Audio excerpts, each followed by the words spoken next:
The weight of words. The invisible walls. Lila Collins was a quiet girl, the kind that could blend into the background so effortlessly you could almost forget she was there. At Riverside High, she was often invisible in a way that made her feel both safe and isolated.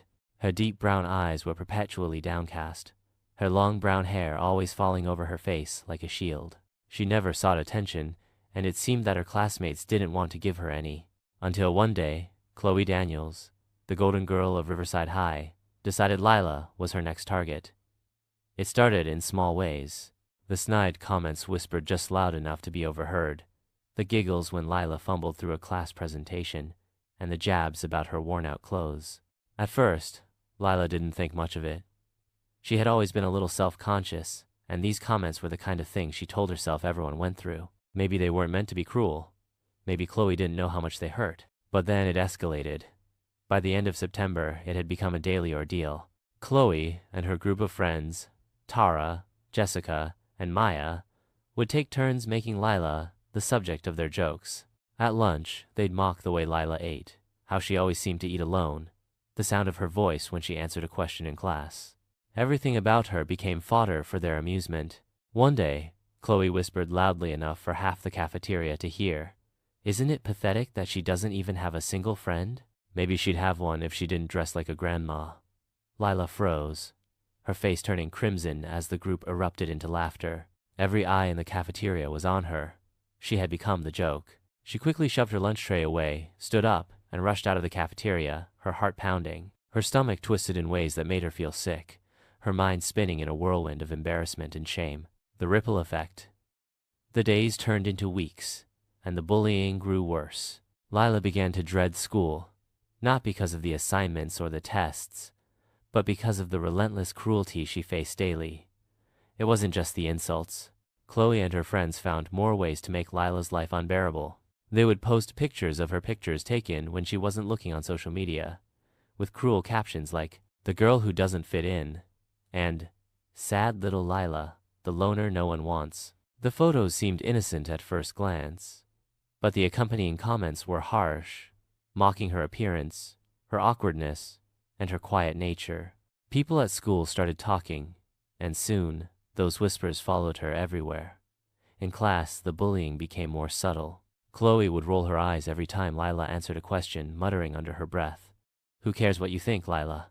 Tara would pretend to be her friend one day, only to turn on her the next, telling others that Lila was so weird when she wasn't around. Maya would accidentally bump into her in the halls and laugh when Lila lost her balance. But it wasn't just the physical actions, it was the feeling that she wasn't safe anywhere. Lila started to see herself through their eyes. She saw the way people looked at her, the way they whispered when she passed by, the way they rolled their eyes or snickered when she spoke. She became the invisible punching bag. It wasn't just happening at school anymore. Lila's phone became a constant source of torment. She'd open Instagram to find photos of herself, unflattering and unasked for, tagged with hashtags like uncool, weird girl, and look at the loser. The comments were ruthless, and worse, they weren't just from people at school. They were from people she thought were her friends' people, who didn't even know the real her. The isolation deepened. Her grades began to slip. She couldn't focus in class anymore. The cruel comments echoed in her mind, drowning out any positive thought. It felt like she was losing herself. Her self-esteem, already fragile, was being shattered piece by piece. The breaking point. The breaking point came one dreary Wednesday afternoon in October. Lila was sitting in the school library, the only place she felt she could escape, when Chloe and her friends walked in. They didn't notice her at first, but when Chloe spotted her sitting at a corner table, she smirked and signaled to the others. They all walked over slowly, like a predator circling its prey.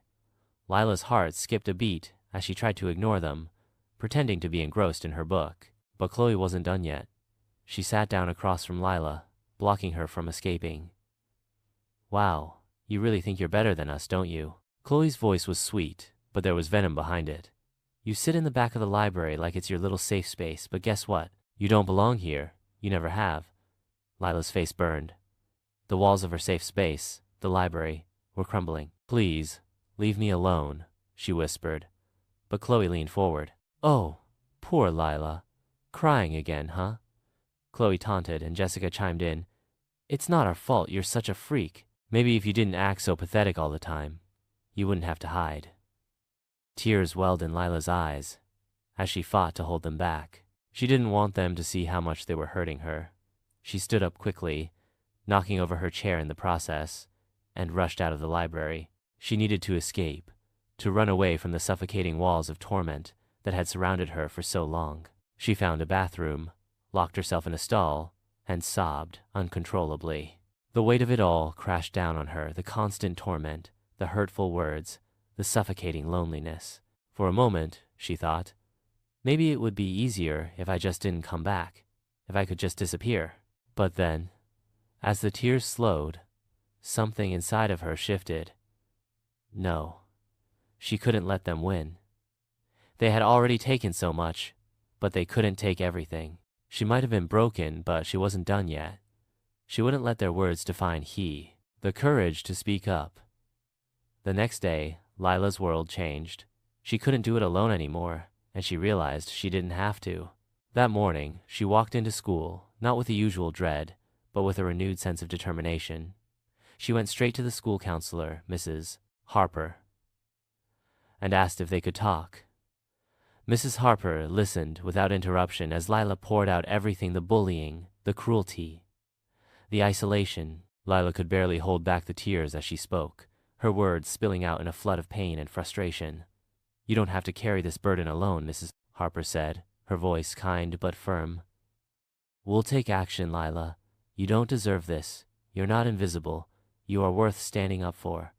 And so, with Miss Harper's help, Lila found the courage to report Chloe and her friends. It wasn't easy.